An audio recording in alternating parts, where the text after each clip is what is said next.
I'm going to talk about Marcus Mariota, okay? Here we go. Here we go. It's one thing to go into Arrowhead, and that's great.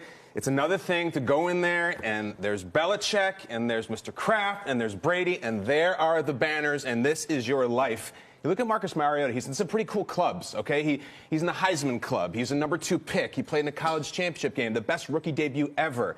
This weekend, he attempts to get into a very exclusive club. There's a lot of Heisman winners, all right? There's a lot of guys who have been #2 picks. You know how many people have beaten Brady in Foxboro in the playoffs? Let's take a look at the club, guys. Who has done it? It's almost impossible to do. He has lost to Joe Flacco, Mark Sanchez, and Joe Flacco. There are two members. That's it. Those are the quarterbacks in the playoffs who go to Foxboro and beat Tom Brady. That is it. Marcus Mariota is trying to become one of them. So how do you do it, all right? How do you possibly slay this dragon? I think two things. I think you have to run around, be an athlete, be yourself. We talked about magical plays they've had. We're going to need some magical plays. And if you look at the Patriots defense, the three quarterbacks that have really made them struggle this year, Cam Newton, Alex Smith, Deshaun Watson. Guys who run around, who do the zone read, who can make plays, outside, ad-lib, all that stuff. You have to do that. If Marcus Mariota sits there, does this, it's going to be a long day. The last thing, they have to score touchdowns, all right? If they sit there and start kicking field goals, they are dead in Foxboro. And I'll tell you this, they are not a good red zone team. And for all we hear about Marcus Mariota, he never throws an interception in the red zone. He's not a good red zone quarterback. And let me tell you why.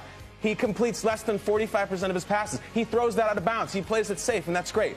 Not this weekend. I don't want you playing it safe. I don't want you throwing out of bounds. Take chances. Throw touchdowns, because if they reserve the right to kick and start getting three-pointers, they are dead. Yeah. If they get touchdowns, he's got a shot to join the most exclusive club in the AFC, beating Brady in Foxborough in the playoffs. It's this cool story about Mariota, because all season long we're like, we don't know his personality, we don't really know much about him, and they're kind of middling along.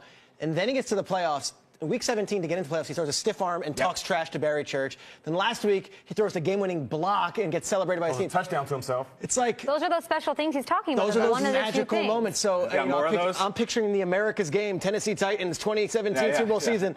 There needs to be one against Brady and the Patriots. There maybe need to be 5 or 6. There need more than that. I think I'm going to see you got me excited about the magical plays part. The touchdowns, I don't know that they will come, because they have struggled in the red zone. And even the Patriots are the #1 defense since Week 6. They're allowing a lot of yards. They're getting them down to scoring position, but they are really tough in the red zone. So I don't know how that's going to work out. Mariota, what a weekend. You're on notice.